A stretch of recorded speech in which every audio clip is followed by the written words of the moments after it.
Well, good evening. Hello, and thanks for joining us on another Tuesday evening.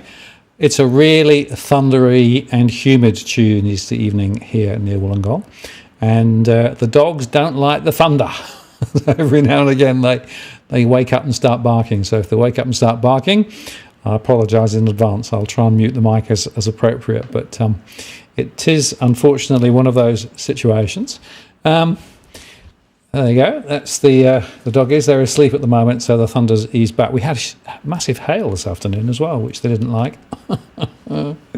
So all very interesting. I have Robbie on. We'll be going in just a moment. Just letting the pre-show run for a little longer for allowed people to come in and enjoy the conversation this evening. It'll be quite a robust conversation, but nothing like we had last week where John and the Senator were at each other's throats at various stages. Hopefully it'll be a little bit more polite tonight, so we'll see how we go. But anyway, those of you who haven't yet caught up with the debate from last week, it is on replay if you want to see it. And the good news, of course, is that there's a lot to talk about tonight with Robbie, and we're going to talk about branch closures, a public bank, some of the stuff that's going on to try and push policy in the right direction, and all of those things. And there's also a poll, which I'll talk about in a second. Anyway, let me take the pre-show off. I'm going to run the intro, and I'm back in a moment.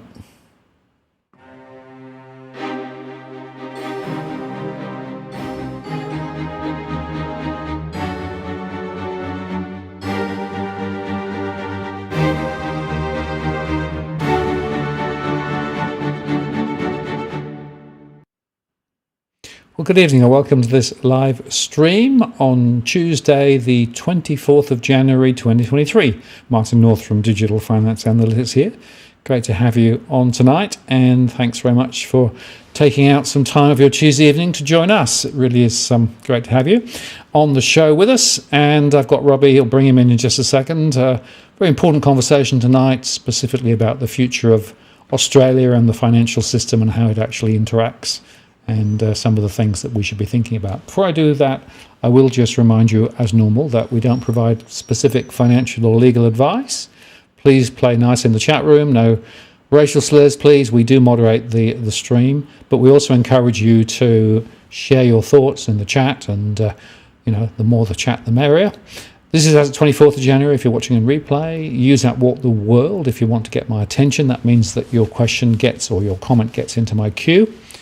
And if you want to ask a question, of course, use that Walk the World. I also enable Super Chat, which means that you can get your question to the top of the list and indeed make a contribution to what we do here, which is always greatly appreciated.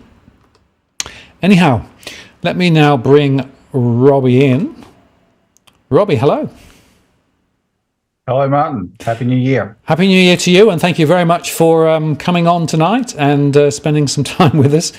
This is a really, really important conversation, and timing, of course, is pretty good because within a couple of weeks, Parliament will be back, and we've been upping the ante over the last couple of months, specifically around this question of retail branch closures and how to actually get the banking system to work for us rather than against us. Yeah, for sure. Partly my timing was to wait a week until the dust settled from last week. Let all the fur that was flying settle down. Now we can focus on something we can all collaborate on, I would hope, rather than fight about. And that is, this question of do you allow the banks to be an oligopoly, a cartel? And if you allow the banks to be an oligopoly, do you allow them to dictate to customers instead of serving customers, regardless of the consequences? Because that's what's happening in Australia now. But I think I want to appeal to your audience, Martin. Take the time to pinch yourself and see where we've come in a short period of time in talking about this, right? So a lot of I know, going by the live discussion, you got a lot of regulars, And they would. I'm asking the regulars, Cookie Boy, and all the rest of them. Think back to when you and I first started talking about this specific issue of regional branches on your show, sometime in the last year or so, right? Well, what we're now starting to see is a dramatic acceleration in awareness. There's a lot of attention now being drawn to this, and I can tell you, it was our efforts that generated the awareness, right? We started, and it always starts off slow, and then you get past that initial inertia, and then it goes with a whoosh, and we're in that whoosh period now. People are looking at this all over the place, and I think we can build on that to achieve something very concrete in 2 weeks' time, which is a proper inquiry. People are going to get sick of me talking about inquiries on your show, but this is an inquiry into not just any inquiry into the banks is good, and this is also an inquiry into the bank's processes and how they were able to rig the last inquiry, which they called the Regional Banking Task Force. So if we get that up, I know the senators on the committee that you wrote to and Dale Webster co-wrote to, asking for an inquiry, they actually want to look at this. They are motivated to look at this. We just have to persuade the Senate to do it, to vote for it. And so from tonight's discussion, we want people to be making phone calls over the next 2 weeks before Parliament comes back to do that. But if we get that up, that can be used straight away to send a message to banks that are about to cut off 26 towns around Australia from banking services in the next few months that are on the chop, that are on death row now, right? And this says to the banks, we're watching you. What you're about to do will be scrutinised by the Parliament, right? And that's pressure that they're not going to want to like. So that's what we want to come out of tonight as we discuss all this through.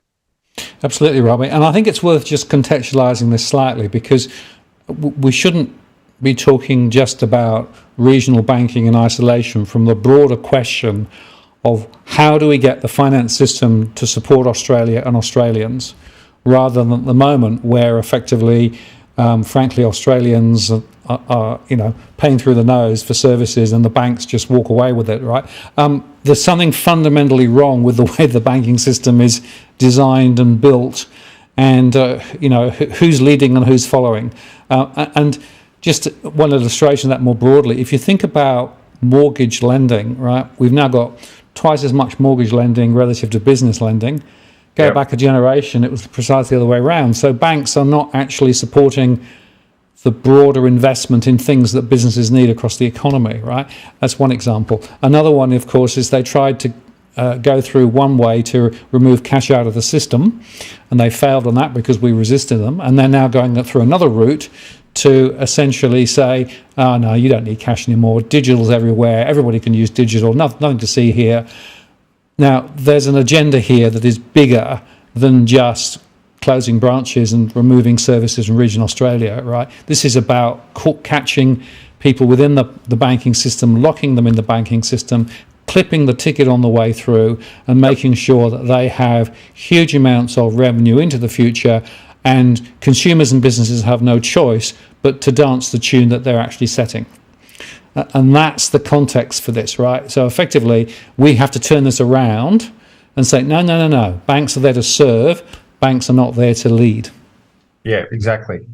Well, can I share my screen? I want to start off by showing the audience some of the coverage that's been generated over the last month or so. Yep. Is that the screen that you're ready to show now? I'll do this one first. Yep. Once it's loaded, I'll switch it across. Oh, what's happened to it? Come on. Loading. Come on, bloody internet. There you go. Irony. My internet's so slow I couldn't load a picture of a bank, let alone do online banking. And you're not out in the sticks. That's right. I'm 10 kilometres from the CBD of Melbourne. Yeah. Okay. So this was end of November last year, and Martin and I have been working closely with this town, Coober to save its last bank. Now, that bank there is slated to shut on the 13th of February. That bank is the next bank on the chopping block. And it's the last, it's not the last bank in town, it's the only bank in town. Now, that tells you straight away something different than other places, Martin. You often say, what's your saying? It's no bank wants to be the last bank in town. Coober Pedy has only ever been served by one bank because it's a special case. Yep. So this is not about Westpac saying, oh man, we just can't support this operation anymore. This is about Westpac pushing some other agenda. It's ideological. Right? Exactly. Coober Pedy has fallen foul of their digital agenda. But this one, the media could see that this had to be covered. This is a good article in ABC. They covered the fact that Senator Rennick, who you had on the show last week, actually raised this town in Parliament. They covered this our campaign for a postal bank, right, to actually be the solution to this, and we can talk about that more later. And then they go through some of the important specifics there. So that was in late November. Then the next one I want to switch to, this happened, this was ABC 7:30 on the 19th of December. Video, Australian towns are fighting to hold on to their local bank branches. And this came about because, again, for the benefit of the audience, Martin and I have been working with the town of Junee, who want to fight to save their last bank, which is a Commonwealth Bank, and they should have been, their execution was supposed to be in the second week of December, but they were able to get a stay of execution because they told the Commonwealth Bank, well, you're leaving town, you're telling us to use the post office, but there's no ramp access to the post office for disabled people. So you are denying, that lack of access is on you. And the Commonwealth Bank agreed to delay until March this closure. But the Junee Council wrote a letter to 45 other councils around Australia. And in fact, it'd probably be good if we could switch, Martin. We'll come back to this, but you should show people the list because we're talking about it's this list that Dale Webster has provided. There we go. This is the list of the 45 towns slated to shut as of the 1st of December. So the pink part of that list,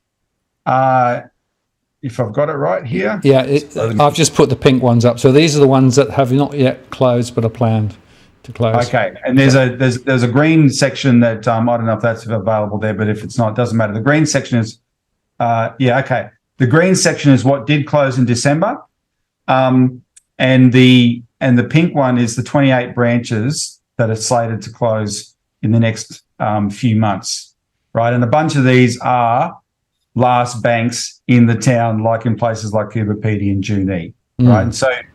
And the Junee Council wrote to all of those towns and said, fight with us.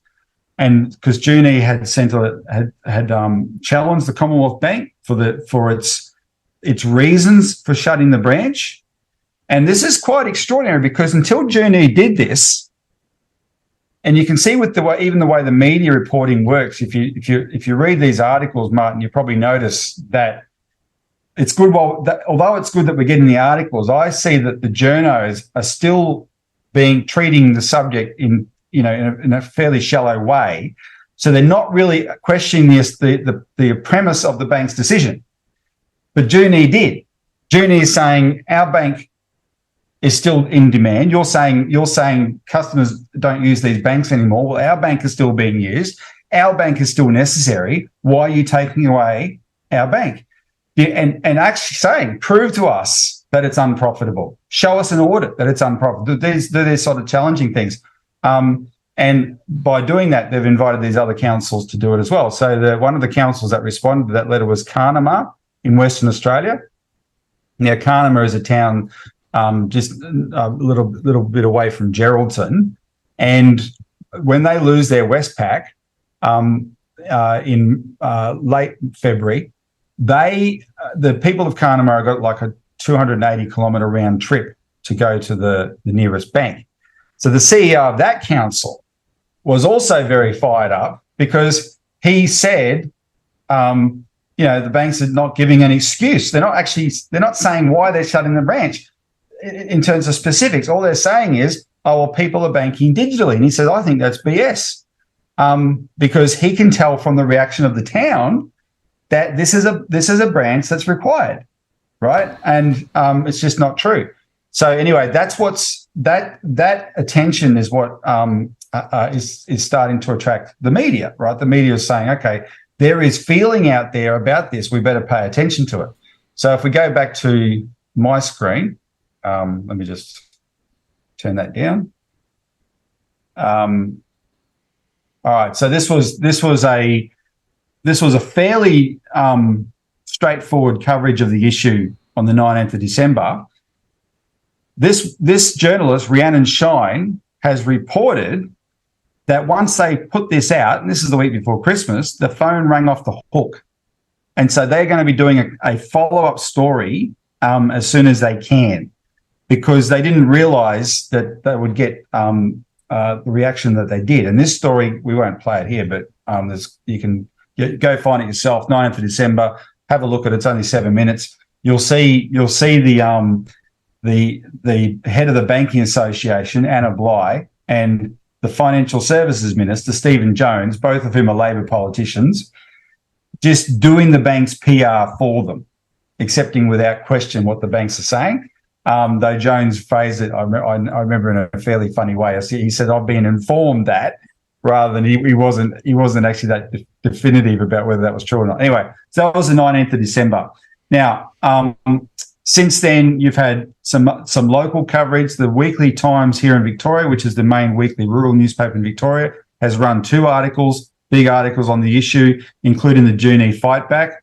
The Narracourt Herald, I think it is, in South Australia. We did a show on the Citizens Report about this. For those who watch our show, you might have seen this. There was a South Australian opposition cabinet meeting in Narracourt in South Australia, and when they had the public section part of the meeting, a local businessman got up and asked about branch closures, and the silly leader of the opposition in South Australia just said, "Oh, we'll get used to it, change or die.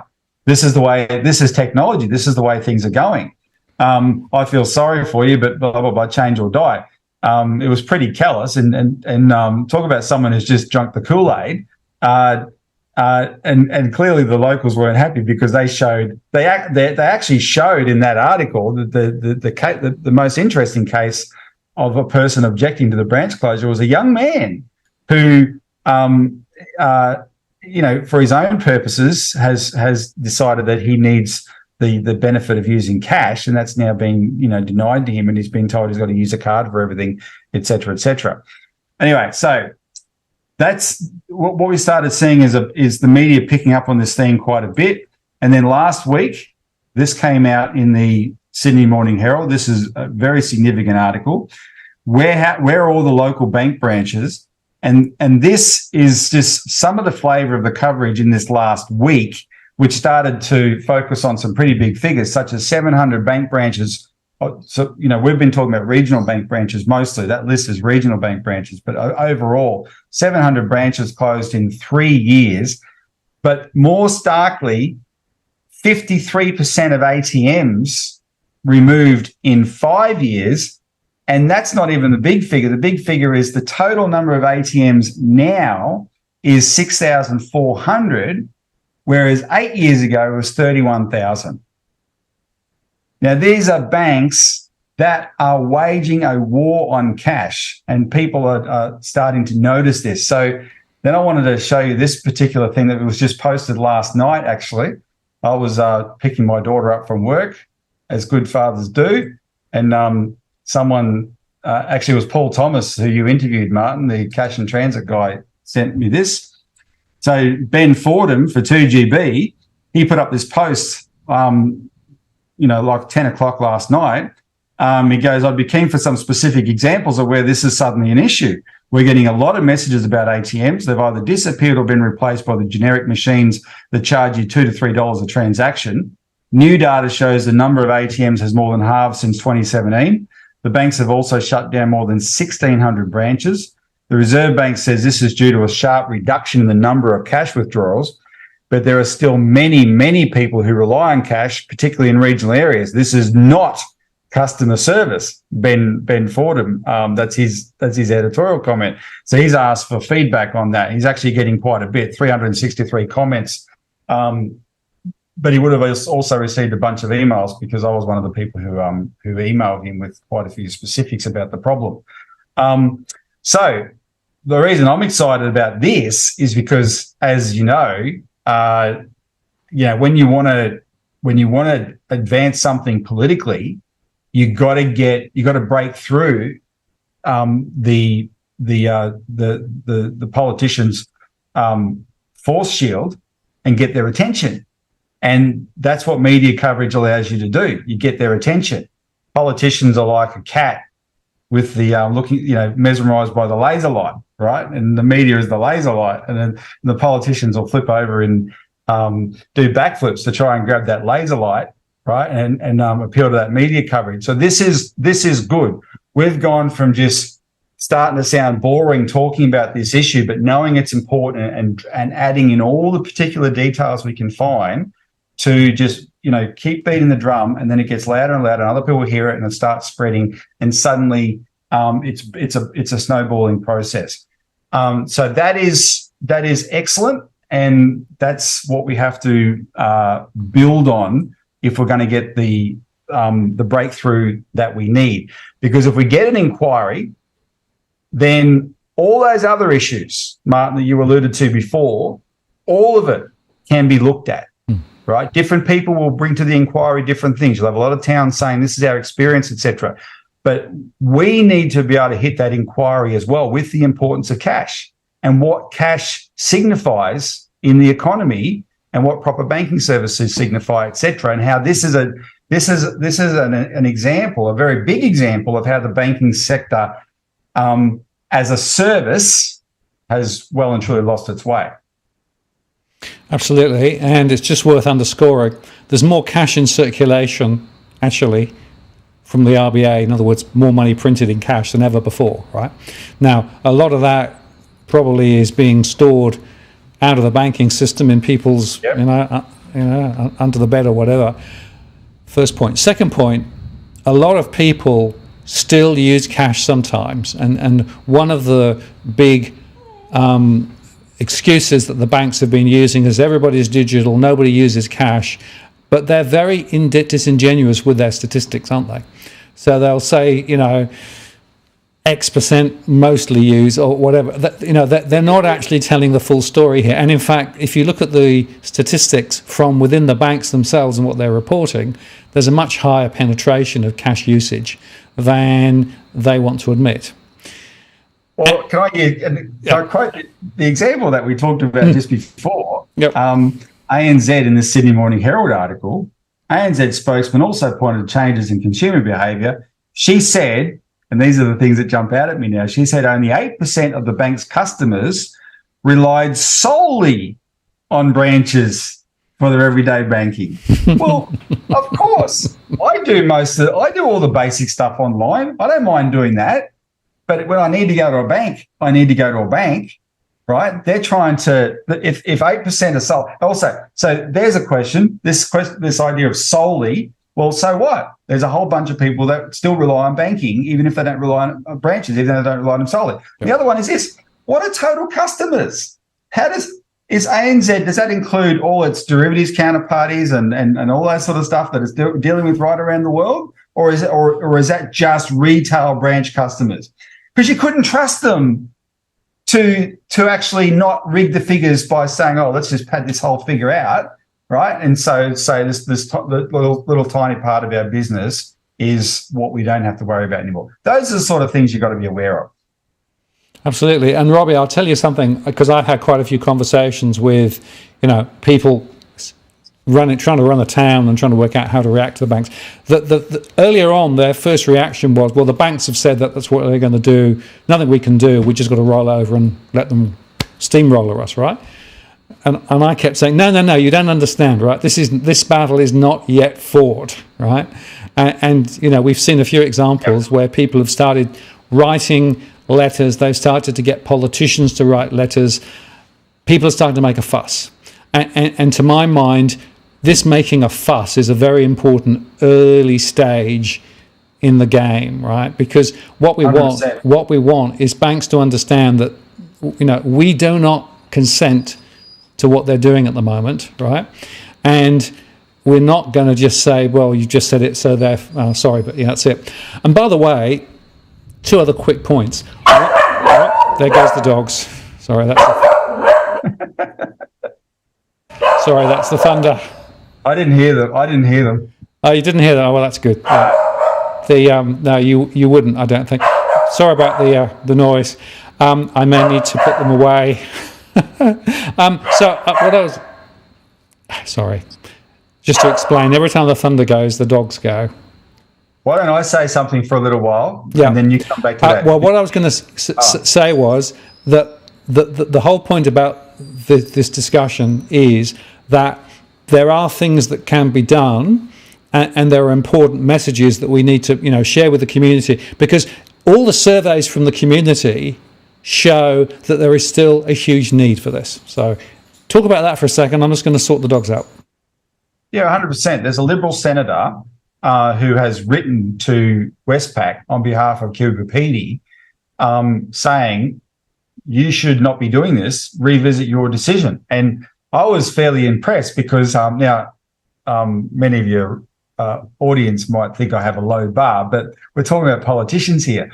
On the spectrum of what politicians can do, this was more on the potent end, because most of the time what you find when you're talking to these politicians, unless they're from one of the minor parties, and then they wear their heart on their sleeve, and they're happy to get up, even whether it's One Nation or the Greens or whatever, they'll say what they think. The 2 major parties are much more inclined to be obsequious to the banks and just accept the premise of what they're saying and say, oh yeah, sorry, this is the way the world's going now, there's nothing we can do, et cetera, et cetera. No, this Liberal senator in South Australia said, hang on, you shouldn't be doing this, right? Yeah. And so there's a revolt. There's what's happening in the community is reflected in the parliament. There's a revolt brewing, and it's that kind of agitation is what you build on. And whenever we do these campaigns, Martin, because we've done quite a few now, you get to see it's when it's like, I keep briefing our office here, at different stages, and you say, hey, this is starting to look like the way the cash ban campaign, for instance, unfolded, where suddenly the attention's drawn on, people are activating, that sort of thing. And it is going to break through, and then at a certain point we'll be in open warfare with the banks. But that's where I want to be, right? I want the banks to be having to come out and address this and attack us and whatever, because when it's the people who represent, the interests of the people, the citizens, etc., versus the banks, we can't lose. No, well, exactly. And a couple of other observations. The banks keep arguing that banks cost money. It's basically a drain on their profitability, etc., etc., etc., and nobody's using it, so therefore it doesn't make sense. Now, the point is how they account for their branch network. Yeah. It's done in such a way that they weight all the costs to the branch, but all of the profitability from the products that are sold through the branches are held centrally. So it's a complete furphy to say that branches are actually intrinsically unprofitable. And I was talking the other day to somebody who's involved with one of the local community banks locally here, and they'd say, no, our branch is perfectly profitable, works very well, and it's because of course they account for it differently, right? So there's an accounting decision being taken at head office somewhere to deliberately smear the costs down to the branches and take the profits elsewhere. So that's why this whole idea of an audit is really, really important, right? Well, if they're going to claim that they're actually losing money hand over fist, and by the way, the banks make huge amounts of profit anyway. So that's the first point. The other point is there's a thing called a universal service obligation, right? Which means that it says you have the right to be a bank in Australia because we have allowed you to become a bank because, but there is a quid pro quo for that, right? You get all the support from government, you get the term funding facility from the RBA, you basically can inherit the credit rating of the government because everybody knows that the government stands behind the banks. But there's a quid pro quo for that, and that's actually providing a range of services to meet community needs and expectations. And for me, the question of community needs and expectations is where this conversation has to go to, right? Because the whole idea of saying nobody wants it is completely awry with all the information that I'm seeing from all of my surveys and from all of the other analysis I'm doing, and the fact all the research around the world says if you close a branch and there's no branch locally, you strangle the community and it dies. So this is a really important, conversation. Yeah, well, a friend of mine, Peter Cribbett, who's an economist, he used to work in the Productivity Commission. He came up with a brilliant analogy for how the banks think in this way, because he put out a recommendation. I saw him on Twitter and I retweeted. He put out a recommendation for families. He said, don't have kids, they're a cost centre. Whereas many people would say, well, hang on, but that's the whole bait. We want to be a family, and once upon a time, banks knew serving customers, which they now all they think about is as a cost centre. Yep. That is banking. Hello, that is what banking used to be, but now it's not. And I think we should talk about that. I want to tell you about a book, but can I share the screen again just quickly, Martin? I did want to not promote our own show here, but I just want to show some clips. This is the other thing that happened before Christmas. And if you haven't seen this show, this is our show from 2 weeks ago called Citizens Report 13th of the 1st, Change or Die, and it's about 30 minutes in, because we do long-winded shows now. Sorry about that. But these are clips from, this is the National Australia Bank's annual general meeting. And a gentleman named Michael Sanderson went along and asked him a bunch of questions, but he had a batch of questions on branch closures. And we play the highlights of those clips. So this is the NAB CEO responding to him. This is I'll just jump forward here. This is the ANZ CEO responding to him, to Michael. This is the Westpac CEO responding to Michael. And the reason I thought I'd just share that now is because he asked every single one of those banks, is your reason for shutting branches that they're unprofitable? And will you subject that? If so, will you subject that to an audit? None of them touched that question. None of them. They just went on and made these motherhood statements about how this is Ian McFarlane, who's now here's the banking oligopoly for you, Martin. That gentleman you just saw then, I mean, nothing against him personally, but that's Ian McFarlane, very famous, as one of the most famous CEOs of ANZ in our history. 20-odd years ago, he was the CEO of ANZ, Ian McFarlane up there on the left. He's now the chairman of Westpac. What did George Carlin say? It's a big club and you're not in it. But anyway, I digress. That is, this was really good work by Michael, taking the question right up to them in their AGMs. Michael's part of what they call bank warriors, who they all go and buy one share each in all the banks so they can qualify to go to the AGM and ask them these very, very pointed questions. And this is when the management has to get exposed to the masses of the great unwashed. But this was very, very useful. It showed you what they want to duck as an issue, all right? Yep. Now, I want to promote a book here. Sorry, share my screen again, if you don't mind, just quickly. This was my reading over Christmas. This is a new book. It came out last year. The author is a South African who lives in Europe. Cloud money, cash cards, crypto, and the war for our wallets. What I can vouch for in this book is the main theme, which is about cash. Apparently, he's made some enemies in the crypto community. They dispute some of the things he says about that. But I think his points about cash are very, very sound. So we can get off that now. But I just want to give you the highlights of what he's saying. So he goes through. This is a guy who he calls himself an economic anthropologist. He's a journalist, etc.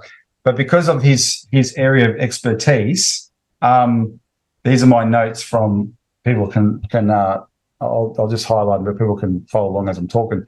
Because of his area of expertise, he's been following these developments for fintech, crypto, etc., from the get-go, right? And so what he's done now, after 15 odd years of this, is take a step back and say, okay, I have this quite in-depth understanding of how the whole financial system works. What conclusions do I draw? Well, my main conclusion is we cannot allow them to get rid of cash. And so he makes some overarching points. First of all, one of his points is what we're experiencing is not a revolution. The digital revolution is not a revolution in the sense that it's a total transformation of the way the financial sector works. No, it is the same globalized banking oligopoly. All digital is doing is allowing them to automate their existing practices. This is an automation, not revolution. That's one of his points. And so the question is, why should we have to go along with that?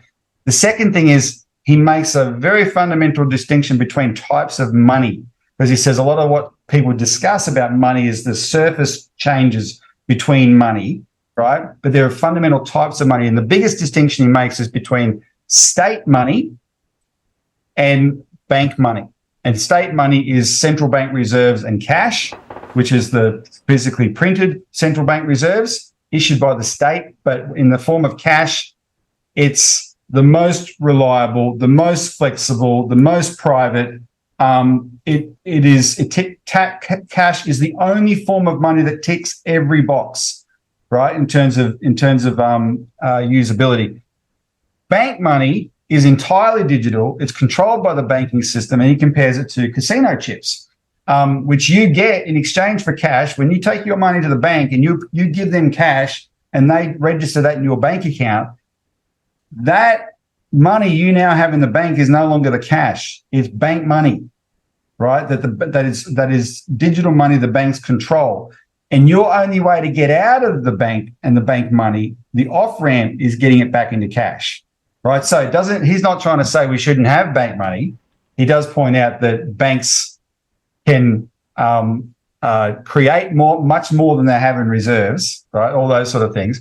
But in a sense, when you're using bank money, it's like you've gone to a casino and given them cash, you've got chips, and you can only use those chips inside the casino.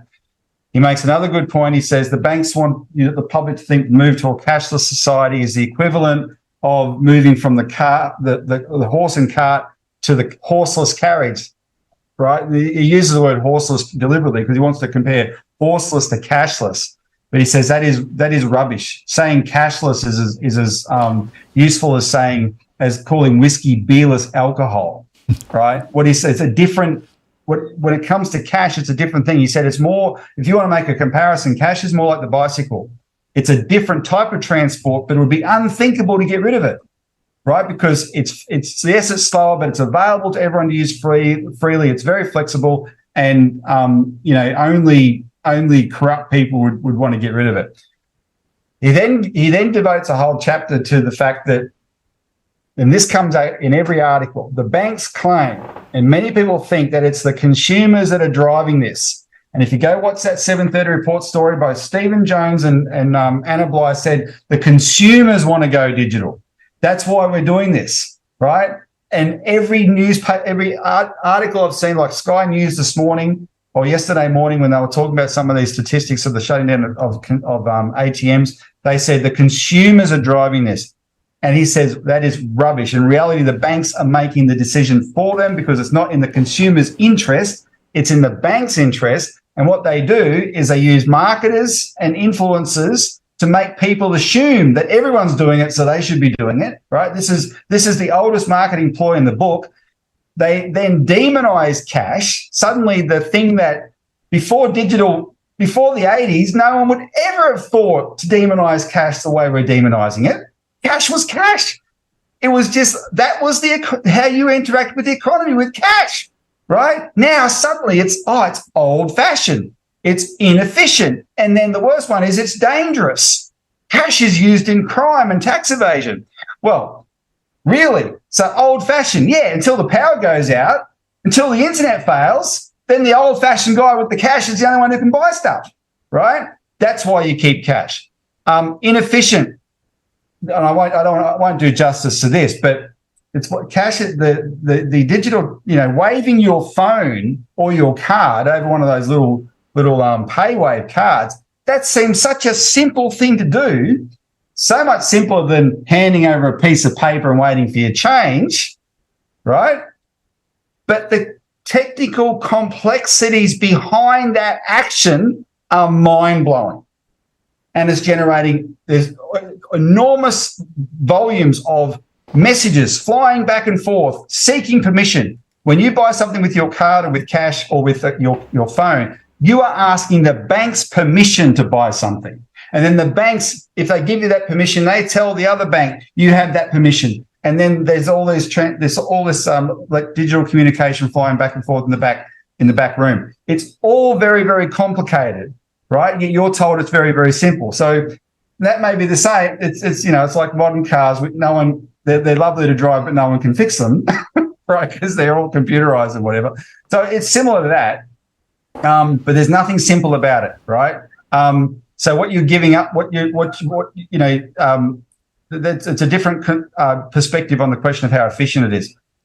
And then the one about dangerous, he just took the gloves off, because the real organised crime in the world. Go watch there's a film you can watch on YouTube called The Spider's Web, right, which is about the offshore banking centre, the big tax evasion, the big money laundering, the vast majority of it happens through bank transfers to offshore tax havens, right? If you really wanted to go after that sort of crime, you wouldn't even be looking at cash. Cash is, in fact, as Craig Ishwood pointed out on our show last week, cash, because it's physical, it has bulk, is a certain limiting factor on how much money you can actually launder, whereas the really big stuff, the idea that you would single out cash, this is just self-serving propaganda by the banks. And then the big one, of course, is once the banks have done all that, then they force the process by closing the branches and removing the ATMs. What they're doing is they're taking away the ramps out of the banking system. It's the equivalent, he compares it to, you've been in the casino, then you take your chips to cash out, and the casino says to you, sorry, you can't cash out, you've got to stay here and spend your chips here, right? We wouldn't accept that. That's what we're accepting with the process that is happening underway. And so Brett Scott's conclusion, and it's worth reading the details of the book, but his conclusion is not about overly demonising the banking system, although it deserves to be demonised. His point is, if you take cash away, you take away the balance to that banking oligopoly's power. When there's cash, we, the people, we get to balance their power by our own private personal decision-making and the cumulative effect of that. You take that away, they have all the power at that point, right? And yes, you could come up with a central bank digital currency, which would be the equivalent of state money, and it'd be programmed to be that way. But of course, that's not without problems either, is it? That you lose the privacy, you lose the reliability. You're again at the mercy of the power system, of the internet, etc. It is not. There may be some practical application for central bank digital currencies between, settling things between the private banks, etc. But to say that is some fantastic revolution over just basic cash is, losing sight of the real value of what actual cash is. So I think it's a really valuable book. The fact that this guy has written is because what we're dealing with in Australia is a global problem. It's happening everywhere at once. The banks are pushing this. In Europe, though, they've been pushing it a bit hard. They're a bit longer than they've been pushing it here. Now they're getting pushed back, and we need to generate the pushback here in Australia. So there's my book review for the day, Martin. Well, thanks, Robbie. And, there's some really important points there. I just want to sort of unpack central bank digital currency slightly more, right? Because there is an alignment of technologies around digital payments, digital ID, transaction data, and, big data, all of those things together. And the problem that I see is that if we actually allow ourselves to drift into this digital future where everything is tracked and everything is connected and everything is effectively within that big data environment, we've given up freedoms, we've given up resilience and redundancy when the power goes down, because suddenly everything stops when the power goes down. And by the way, that's one of the big reasons why up in some Scandinavian countries they've actually turned turtle now and said, no, we need to actually keep cash in the system, because we can't let these big organizations run the whole system. All right. And the central bank digital currency story, even in Australia, is very vague. It's of course being driven by the RBA and this entity, which is a combination of academics and other organisations who actually have an interest in pushing this. There has been no consultation with ordinary people about this in Australia through the pilots that are currently running.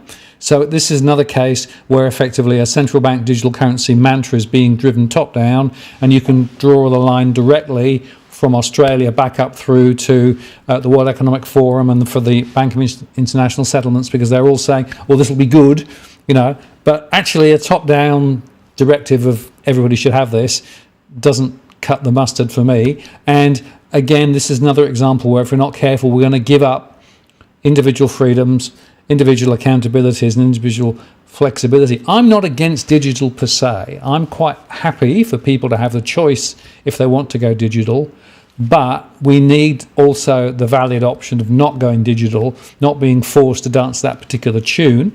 And I'd also make the point that if you go into crypto land and see all the scams that have been there in the last few months, digital is not without its problems. Plus, of course, you've got all of the question of digital IDs, the piracy of digital identity and all those things as well. So it's not like cash is bad, digital's good.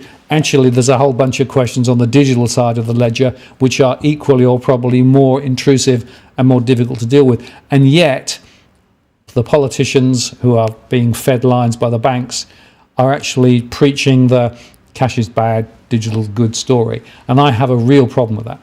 Well, that's why I think this book is a great contribution, because I think the distinction, an actual understanding of what cash is as a different type, a fundamental type of money different to digital bank money, is really important. So it's not just thinking, oh, well, this is a technological advance. No, you're giving up something. Yep.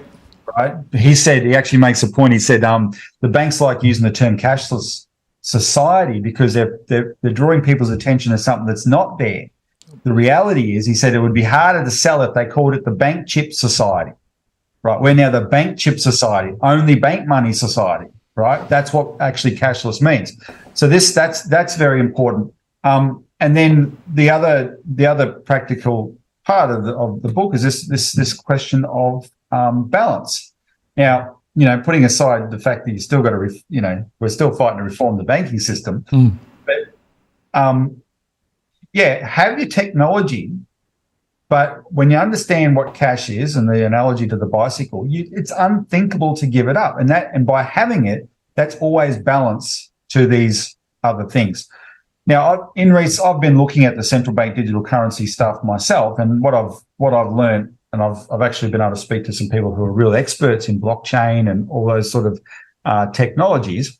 And there's different approaches to this whole thing. And some you can even program real safeguards into them.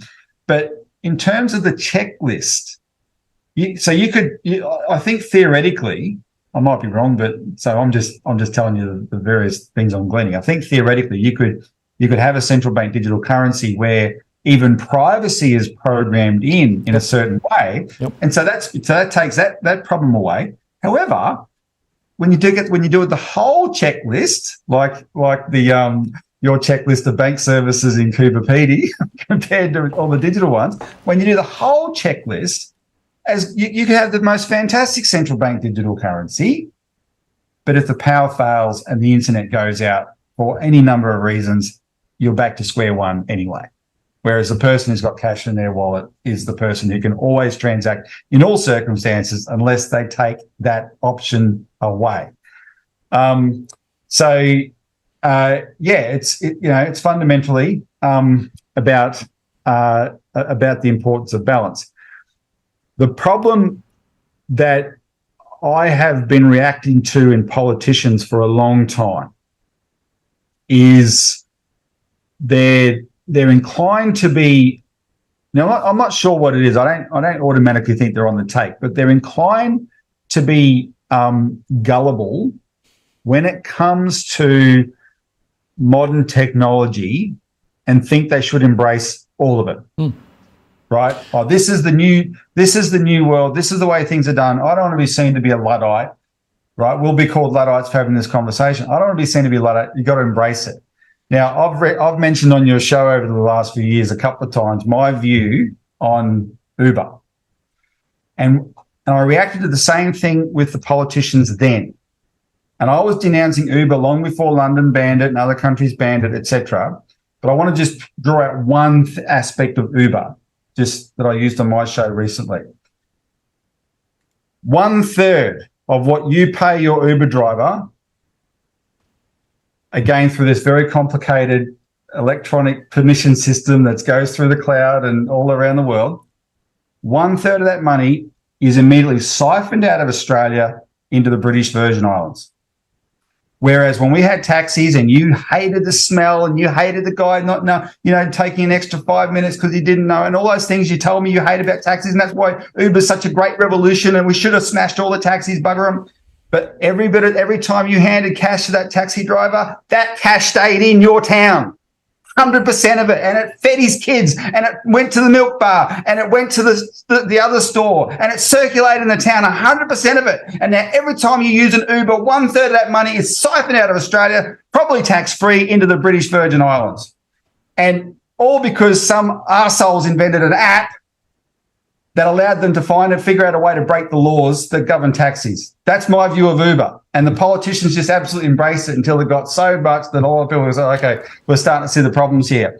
And it never made a profit, and it was funded by Google and the Saudis to fund its losses, and it was doing predatory pricing and all those things that are supposed to be illegal. Uber was allowed to do it. And the politicians just accepted it because this is new technology.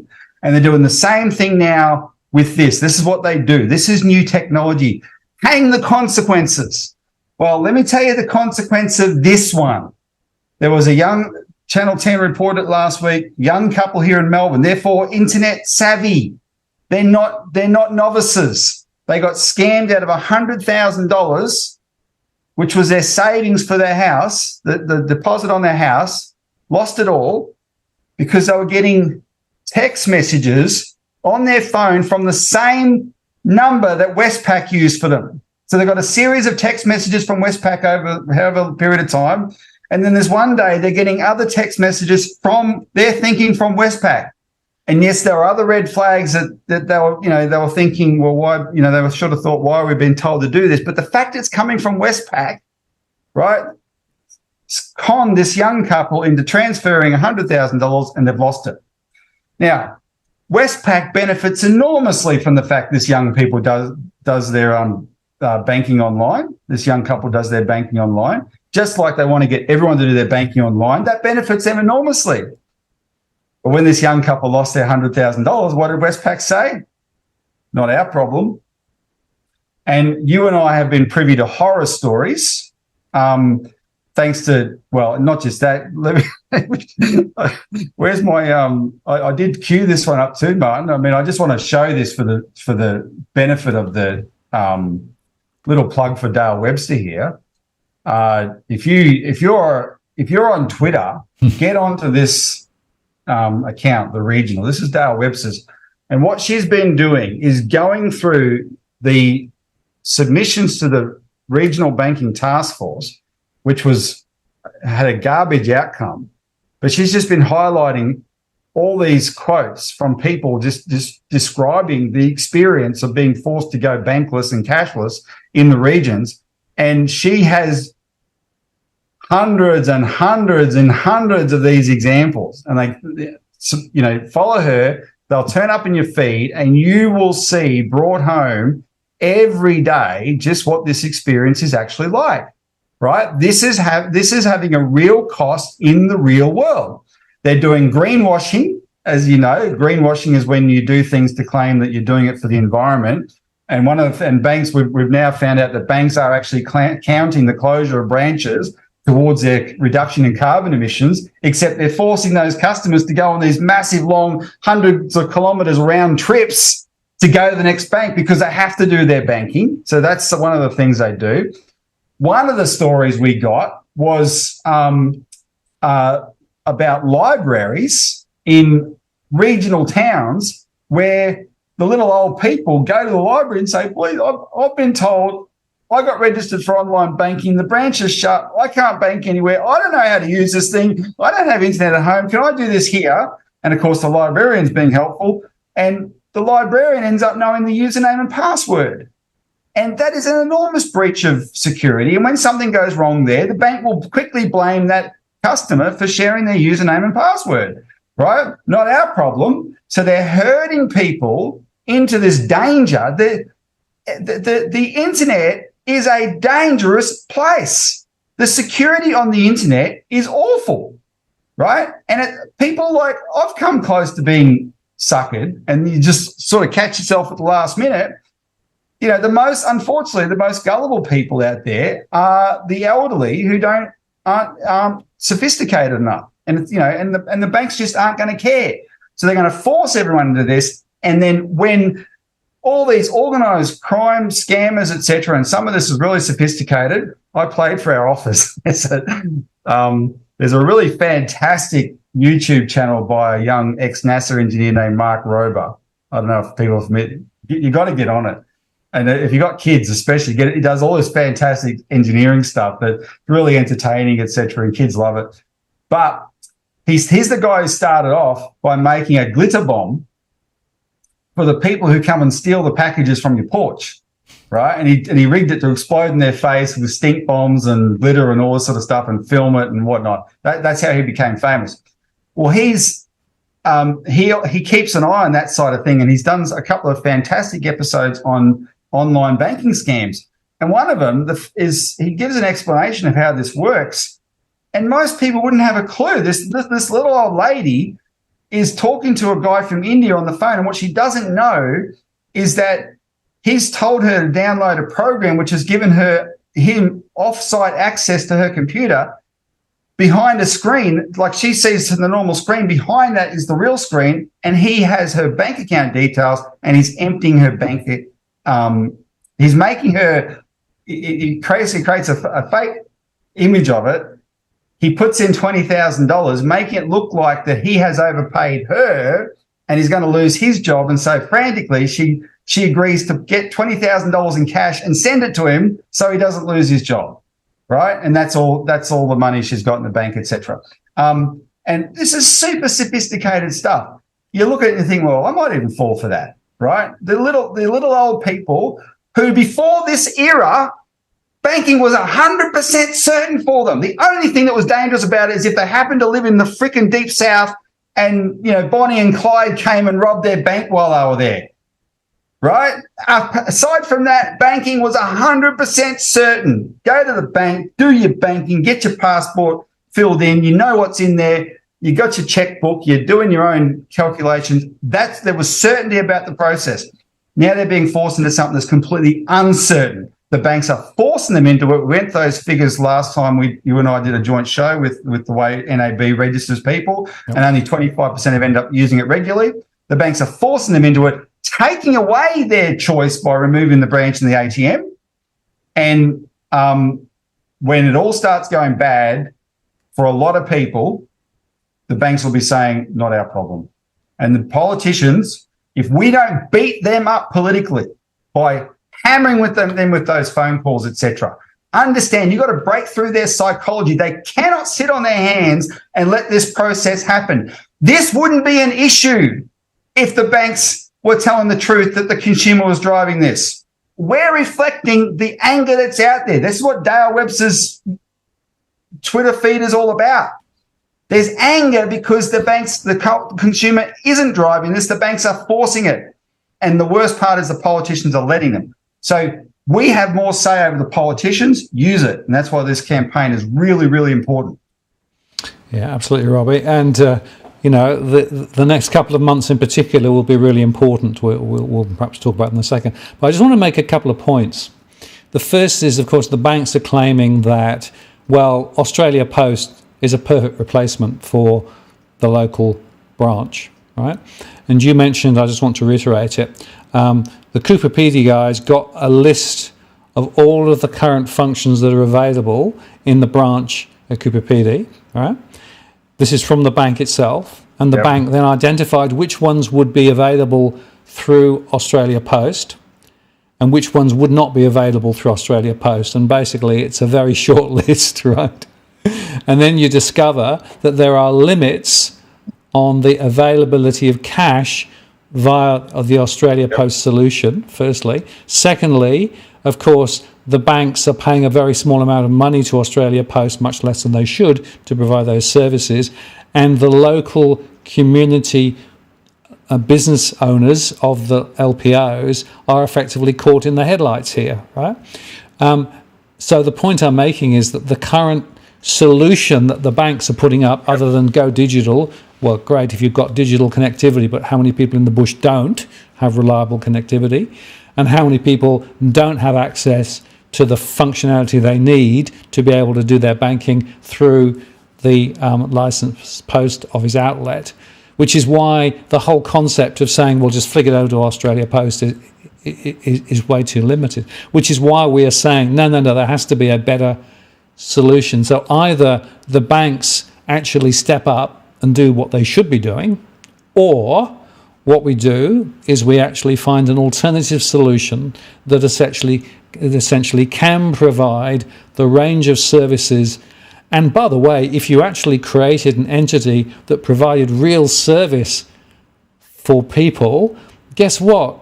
Everyone will flock to it, right? And of course, that's what the banks are really paranoid about, because they know that they actually could lose a hell of a lot of business if, in fact, there was another entity who could compete. And Kiwibank, I guess, in New Zealand is a bit of an example of how that might play out. No, exactly. It's a great example. They started Kiwibank, and the first thing the private banks did was declare a moratorium on branch closures. But see, I mean, the banks they're so full of shit. They're so disingenuous. And so they've been going around there parading and saying, oh, we've got Australia Post. If people go and look at the Michael Sanderson's questions to Westpac doubled down and emphasised, oh, no, we're not abandoning these towns. We have this deal with Australia Post. We're providing our branch banking services for Australia Post. But these MFers won't pay properly for it. So in the mid-90s, they calculated that the average branch cost about $1.5 million a year. The latest claim I saw in one of these articles I think in the Sydney Morning Herald article the other day, it was $1 million a year. That's probably because there's fewer staff now, whatever. Okay. They used to pay Australia Post, when Christine Holgate did the deal with them, $20 million a year. Once they got rid of Christine Holgate, we know they slashed what they're prepared to pay for Bank at Post to $10 million or less, right? Pauline Hanson asked a question on notice in Parliament back in November. The government didn't know the answer, and she asked a question without notice. The government didn't know the answer, and they took it on notice. So I'm waiting for the government's response to this, how much the banks paid. What we know is they didn't pay the full $20 million. They cut it in half, just as they were massively expanding their reliance on Bank at Post to serve their customers right around Australia. And so if it's probably more than half, they cut it by, but if it's just half, closing 10 branches is the equivalent of what they're paying to Australia Post. Now, $10 million a year, and they've closed a lot more than that, right? They're closing into the hundreds of branches, and the cheap-ass bastards, while they're still making mega profits, the cheap-ass bastards won't pay properly for the Bank at Post service. And at a certain point, people have just got to take the gloves off with these banks and denounce them. You are full of shit, right? You cannot deal with these people in any kind of respectful way. You got to treat them like vicious dogs that may have a purpose, but only if they're chained up, right? That's what we used to say about the need for Glass-Steagall as a leash on the banks. But in this particular case, yeah, let's actually call their bluff. And the way to call their bluff is say, okay, you clearly don't want to serve customers. That's your whole thing now. You want to form a banking where you don't have to provide service. Okay, well, let's have a bank that does provide service. You say that people all want to do digital banking and that's why you're closing branches. Well, if you're right, our bank won't work. Right? But you don't want to be in that space anyway. We'll start a government bank. And this is why one of the reasons the Commonwealth Bank was started originally. The branches are there, 4,300 post offices around Australia. A government bank operate through those, or the post office will be the exclusive agency for the government bank. Your local post person will not be approving your loan. There will be a back end of proper bankers to do that, working for the government bank, but it'll provide full banking services through the post office, full. And one of the most important things it has to do is keep cash available for everybody, right, for all the small businesses. And it'll take a bit of money to start it up, like Kiwi Bank did. Kiwi Bank required $60 million in initial startup capital from the New Zealand government, paid it back like that. And then it's self-funding. It pays for itself. And everybody who wants to use face-to-face services can use that bank. And what will happen is the Australia Post and the licensed post offices will receive so much extra revenue from being the agency for this bank, which the way we've written the bill that we wrote is it's written in there that the revenue that goes to them must be adequate for their needs, right? None of this being, cheapskating like the private banks do. That'll provide the funds for the investment in infrastructure, the security, all those sort of things that it's going to have to happen. Christine Holgate was in the process of rolling that out around Australia before she got toppled.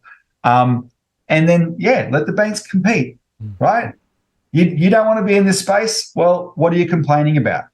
What the banks will do is scream blue murder, but that's the battle that we have to have, because back to this question of balance, just like cash is a balance to the power of the banks, a bank that actually serves people, right, and is accountable to the public because it's a government bank, is also a balance to the power of the private banks.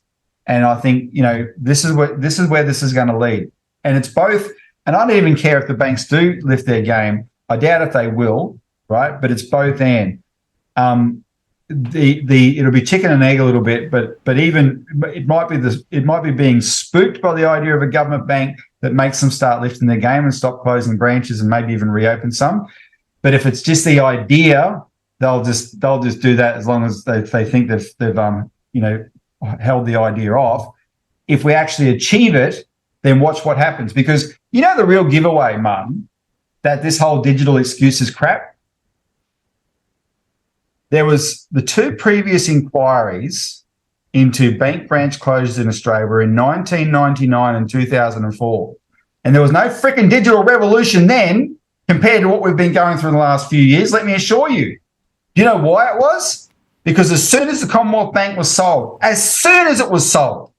the bank started mass closing branches and laying off workers. They couldn't wait to do it. Why did they have to wait till the Commonwealth Bank sold that? Because as a public bank, the Commonwealth Bank wasn't there to maximise profit, right? It had to provide a service as a public bank. And the private banks knew they had to compete with that. And did they make profits? Yes, they made profits. Plenty of fat cat bankers in those days as well, right? Making their profits.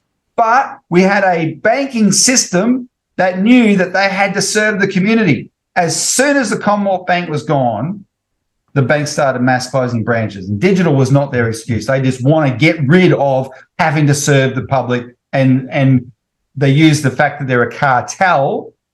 This is why you have laws against being cartels, but they are a cartel. Cartels don't have to put the customer first, right? They rig it so the customer serves them, and that's what the private banks are doing. Absolutely. And there's another factor to bear in mind here, because, of course, we know that our larger financial institutions are very exposed internationally to derivatives. They're very exposed potentially to risky mortgage lending, particularly as property prices fall, all of those things. So deposits sitting in these large organisations are sitting within inside the same entity as those other risk exposures, and so therefore there is some potential risk. Probably not high in Australia, but it's certainly there. And around the world, there's this concept of bail-in, where effectively your savings are converted into equity in the bank to prop the bank up, as in in the Northern Hemisphere. We've seen a few examples there. If you have a government bank that's actually there for the community and provides the service, there's no risk of bail-in for funds held within that entity. And it seems to me that that's another very compelling reason as to why this makes a hell of a lot of sense, again, in de-risking the financial system in Australia. Yeah, well, the ex-Goldman Sachs banker who oversaw the TARP bailout, his name escapes me at the moment. The TARP bailout was a $700 billion bailout in America, the initial bailout money. That guy became an enormous advocate of Glass-Steagall, but also he went a step further, and he said in his view, commercial banks should be treated just as utilities. Just use these in comparison to a nuclear power station, heavily regulated for safety. Heavily regulated for safety, because that's what was primary. So it's got a job. It's got a function. That for it to function properly, it's got to be heavily regulated for safety. And the idea of those banks, and he said, and I think he even might have got to the point that just treat them like utilities, and you might even make them all public. But it was just that idea that there's a bank. The banking system has a core function, and that core function needs to be protected. But we don't. We've got well and truly away from that. And one way to bring it back is through Glass-Steagall separation, force the banks to, that hold deposits to never have anything to do with speculation, and we should have that anyway. But another way is to provide a safe haven in the banking system through a public bank. Your deposits are 100% guaranteed because you've deposited with the government, and you don't have. It'll be something that attracts deposits for that purpose, and then those deposits can be earmarked not for any kind of crazy speculation, but for banking in the real economy. And I was going to, I was going to play a clip, which we can't do. We might get flagged in this show, but I do want to recommend. It was only the other day I got around to watching the movie Margin Call, and it's one of the movies about the global financial crisis. I've seen a lot of the others, but this one took me a while to watch it. Anyway, there's a beautiful scene in there. I loved it. I absolutely loved it. I recommend everyone watch it. Type into YouTube, Margin Call, I Built a Bridge, because one of these financial guys, all hell's breaking loose. The shit's hit the fan, and he's sitting on the steps of his house, and he's clearly thinking about what might have been. And he explains to his offside how he's actually an engineer, and he tells him how he built a bridge once before he got into banking. And then he goes through, because it's a bit of a show-off scene. He knows how to calculate things in his head, that this bridge over a ravine between two towns saves. He just starts rattling off how many hours of travel a day, a month, a year, kilometres saved, etc., because they built a bridge that saved a big long round trip. In other words, it illustrates really well how he used to have a job in the real world doing something productive, right, that made an enormous difference to people's lives, and then he lost his way and went into banking and ended up at Lehman Brothers and just circling the toilet bowl with the rest of them. And what we've got to do, I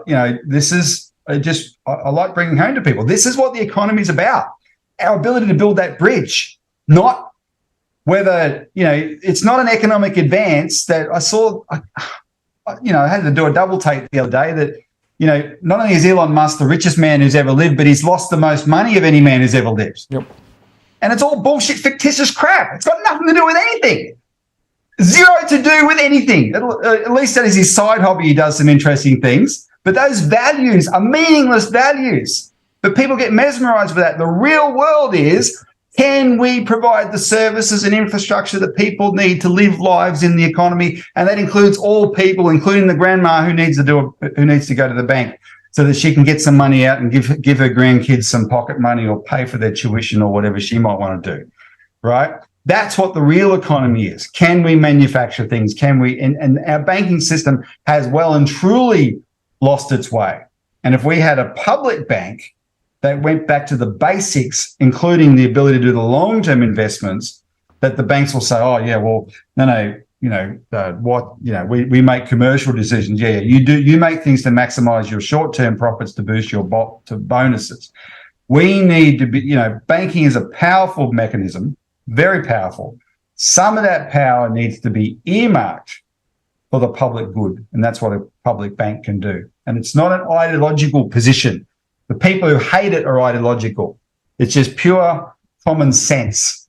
And it was the norm in Australian history. We had a public bank for 84 years until we sold it. When we sold it, we set loose a rapacious banking oligopoly that is growing like a cancer at the expense of the economy. So instead of the banking system making its money by helping the rest of the economy grow, the banking system now grows by cannibalizing the rest of the economy.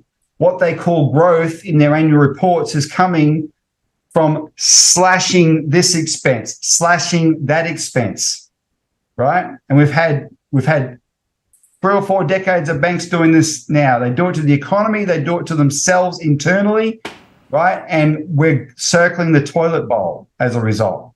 And that's, these are the very, very significant overtones of this very, very practical campaign we're running at the moment. We're laying the foundation to address all of that. Yes, and it's worth just reflecting again, just to re-emphasize that the banking system should be there as an enabling capability to enable real businesses to do things and, to invest in real things. And by the way, if we had, a public entity that actually created funds, taking savings, and then putting it into real investments in real infrastructure development, then that would actually be a very powerful thing.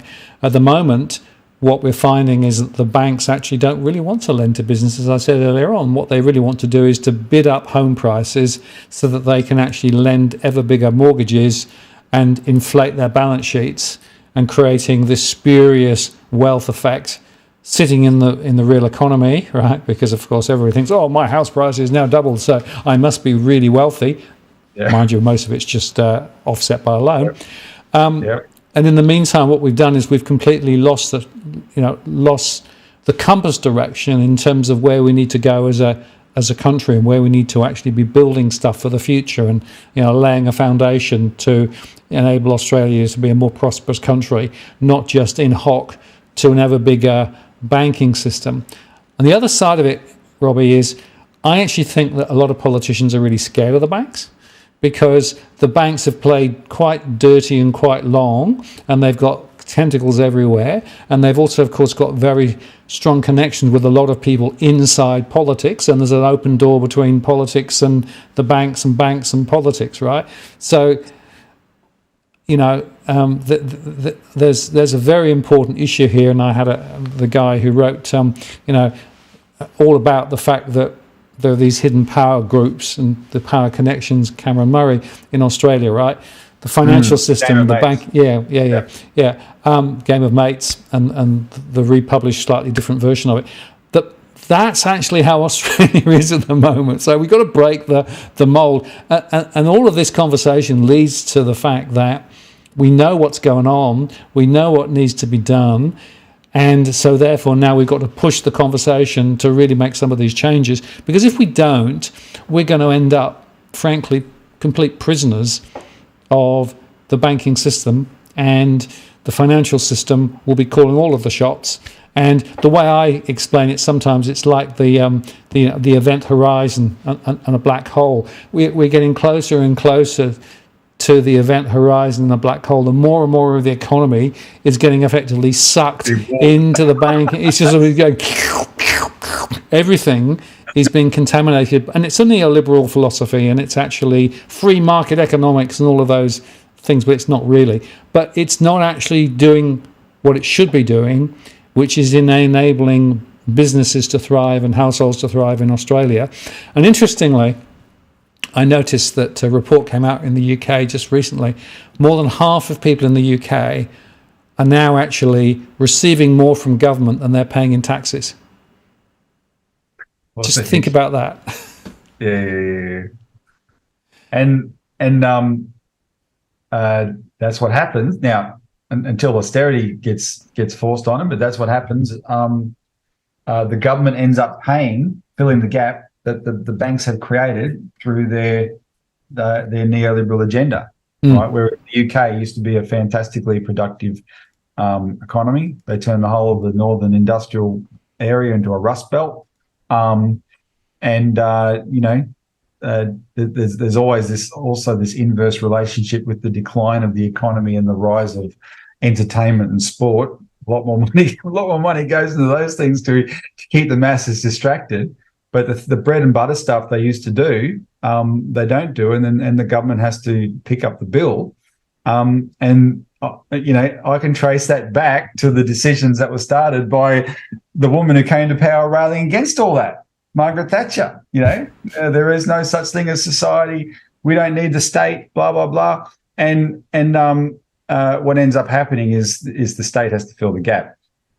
But in the time we've got left, Martin, we need to focus on the enemy image. I want to name a politician. Now, I'm not saying you should absolutely hate the guy, but we've got to put him under enormous pressure. And I'm talking about Stephen Jones. There's an easy name to remember. And he's your freaking neighbour, the member for Whitlam. So Stephen Jones is the Financial Services Minister, people. And he's the guy that all the politicians pass the buck and say to me, he's the one who, has to, essentially make the decision on this. Well, if we do what we've got to do in terms of getting solutions, it'll be a full cabinet decision. But this guy is a particular problem. And an example, back to politicians fearing the banks, is what happened in November last year in the Parliament. Now, I don't know if you and I spoke on this show after that. I don't think we did, or maybe we did. But just to remind the audience, and I can testify, I was there, Glenn Isherwood was there, and John Adams was there in Parliament on the Wednesday night. We were there, we caught up with John, he was there for different reasons. And we saw the evidence and the newspaper article that came out and said the Greens and Stephen Jones had done a deal to bring in civil penalties for bankers, for bank executives. And this was something the Greens have been pushing for a long time, and the proof was there. It was in the press, they'd done the deal. And it was like, we knew it was a big deal because I knew how much the Greens had been pushing for this. This meant that when the banks, are doing bad things, the executives who should have known don't get to say, oh, we will look, they don't get away with looking the other way. Right? They're going to be held accountable, including with fines. Now, the next evening, suddenly the deal's off. Why? Because Anna Bligh, called the CEO of the Banking Association, called Jim Chalmers, her fellow Queensland Labor Member of Parliament, and Stephen Jones, the Financial Services Minister, and conveyed the wishes of the banks, and they dropped the deal. And just last week, Jones was in the press saying, doubling down on the fact that he thinks that the existing bill before the deal with the Greens was perfect. That's what we're going to go with, right? They bowed the knee to the bankers. Yep. And the fact that Anna Bligh is there is, as the head of the Banking Association, tells you an awful lot. Now, the same Stephen Jones, back in August 2019, Stephen, when they unveiled the cash ban bill that to send Australians to jail for spending their own money, Stephen Jones, this was the government's bill, the Morrison government's bill. The first thing Labor said about it was said by Stephen Jones, and he said, oh, yeah, we'll support that. And that's when we took the gloves off. Now, we beat them back on that. And in fact, Stephen Jones was one of the first to jump after coming under enormous pressure. We beat them back on that and defeated that bill. It took about a bit over a year to fully kill it off, but that was an enormous campaign, which everyone will remember.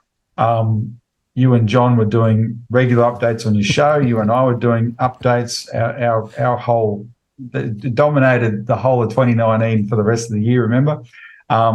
And we forced hearings. John Adams got to testify at the hearings. It was really, really powerful campaign. We beat them back on that. But that was Stephen Jones for you. And now Stephen Jones is the issue again. And so the only way to deal with him and his government is got to take the gloves off. And so this is to appeal to people. Look at our website. We put out a release today. We need, if you support this campaign to stop regional bank closures and expose what's actually going on, save cash, win the war on cash, right? The first thing we need is to get up this inquiry in the week from the 6th to the 9th of February. That's the first sitting week. It's got to be that week because it's a Senate inquiry in the Rural and Regional Affairs and Transport Committee, and the Senate only sits for that first week, and the second week they're doing estimates. So we need to have a motion put up, in that first week, and it needs to be voted on. And so we need all the senators, or we need the majority of senators to support it because it goes to a vote. Our understanding is the members of the committee are supportive. Martin North and Dale Webster wrote a letter to them on the 17th of November last year. The members of the committee, but of the committee are supportive, but it's got to go to a vote. So what we need is everybody to make phone calls to senators, and just start with the senators in your state. And if you want the list, you just go to our website and look at our press release, citizensparty.org.au, or you can go to the Parliament House website and look at senators and members. But if you're in New South Wales, call the 10 senators in New South Wales. Call an email. If you're in Victoria, call and email the 10 senators in Victoria. You're in South Australia, etc. It's all there. If you want to do more than your state, go ahead. But we need their phones to start ringing off the hook about this one issue. Mark my words, they're already starting to notice the media coverage, right? They're seeing what made Ben Fordham make that Facebook post last night. They saw that they noticed that 7:30 is covering this, and it covers them all. They would have seen, someone would have brought to their attention the Sydney Morning Herald. They can hear the drums beating. Now's the time to melt their phones down. You can actually do something. And if you've been regular viewers of this channel for the last 4 or 5 years, you will see that this has been a very, very effective process. You pick the right target, you zero in on it, and then it's all the forces you can muster. Boom, right? When we did it with the Australia Post campaign, we unleashed the calls, and I think 2 or 3 days later, one of the secretary of the department called up one of the people involved on our side of the campaign and said, "Call off your dogs." But it was those dogs that forced them to call an inquiry, right? And this is what we need now. So the details are there. You got to call up and say, this is Joe Blogs or Josephine Blogs. Tell the senator he or she must support the call for a Rural and Regional Affairs and Transport Committee inquiry into the regional banking crisis. Right? Deliver that message to every member of Parliament, every senator, in the next 2 weeks, and it'll really soften them up so that we can actually pull this off in that first sitting week of Parliament. Yeah, absolutely. Well, we've done it before, and there are a few people a bit cynical about all of this, but believe me, I know it works. Politicians get the message eventually, and they do make different decisions.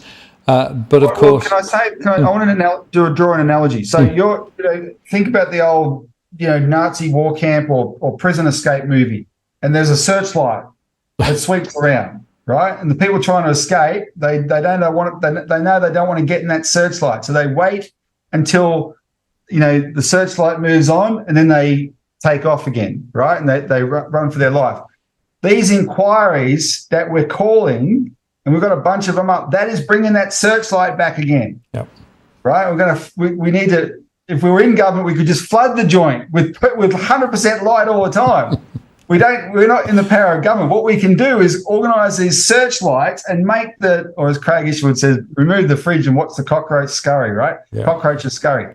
It's the same kind of idea. So, because I understand people being cynical about the inquiries, just another inquiry. No, they're not just another inquiry. It's cumulative effect, and it's really worth doing. Yeah, and it is real democracy in action. That's the point, isn't it? And it's based off a set of principles about the way that society should work and the way that the banking system should work. So that's why I've gone through some of this evening, because it isn't just about saving cash or saving a few branches. There is a philosophical substructure to this, which is really important for people to understand, right? Because and it can make a huge difference. So, folks, please go across to that website, get the information, and make those calls.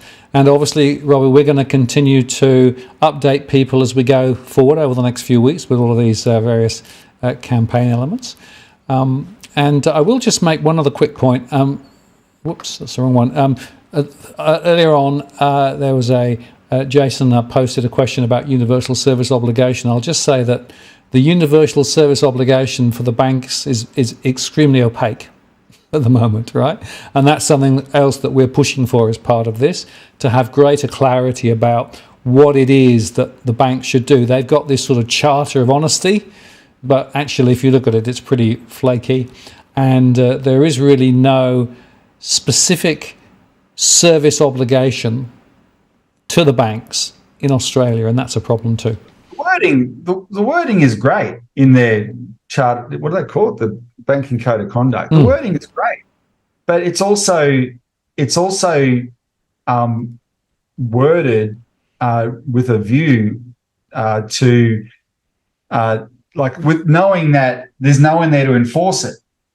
Just like the banks aren't afraid of ASIC, the banks aren't afraid of APRA, and the banks aren't afraid of the government to enforce this.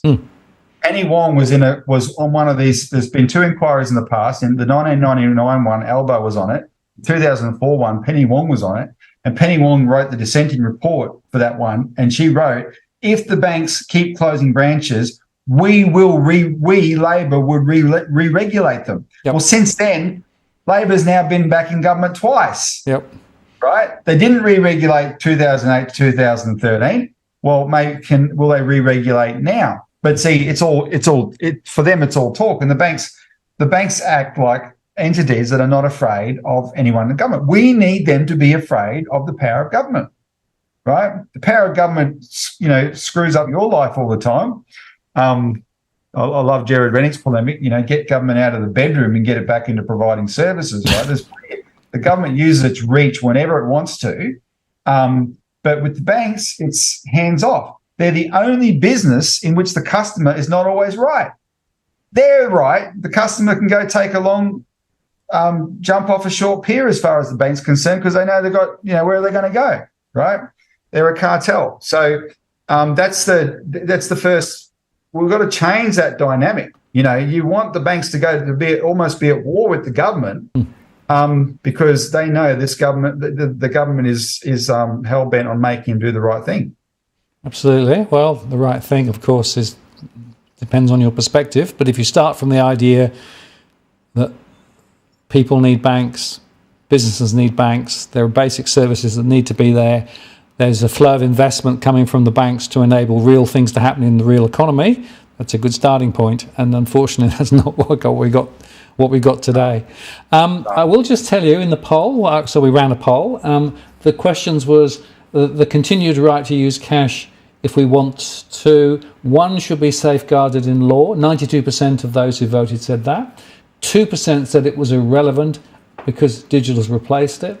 1% said it's merely a nice to have, cash. And 5% said no issue, I never use cash now. So there's an overwhelming level of support for an understanding that this is a really critical issue and that the right to use cash should be protected at law. So there you go.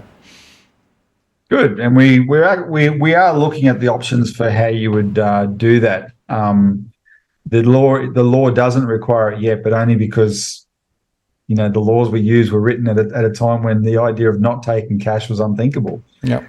So this is a period where society is in flux, grappling with these new technological changes. Some of that's quite natural and understandable, and there's going to be mistakes made. That's why we have to be very, very forceful now in applaud good technology when it comes along, but insist that the basics always work. Absolutely. Well, Robbie, I want to say thank you very much for your time tonight, and just give you the Citizens URL once again. Yeah, it's just citizensparty.org.au. So we have a media releases section on the front page there. The latest one today with a picture of an ATM is the one to click on, and you'll see instructions for the calling senators. And there's a link down the bottom where all the senators' details, emails and phone numbers are right in front of you. That's what you need to use. Excellent, thanks. Well, thanks, Robbie. Appreciate your time tonight. Very important messages. We'll keep everybody updated, and we'll keep fighting. Good. Thanks, Martin. Thanks to the audience. Okay, thanks very much. I'm going to take you offline, and I'm going to close the show. See you, Robbie. Cheers. Yeah. So there you go. Very important conversation, and some very important messages there, I think, too. Just to say that next week, Damien Classen's coming on. We're going to talk about the markets and what's going on. Have the markets turned? Is there a more bullish phase, or are we still looking for earnings deficits? So that will be the conversation next Tuesday. And of course, as normal, there will be other shows during the week on various matters. A lot of stuff going on at the moment. So thank you very much for sharing some of your evening with us. I hope you found that a useful conversation. And please like the post, share it, and make sure everybody understands why this is a really important issue. So thank you very much. We'll see you next week, and hopefully see you off via the recorded shows. In the meantime, this is Martin North from Digital Finance Analytics, signing off. Cheerio.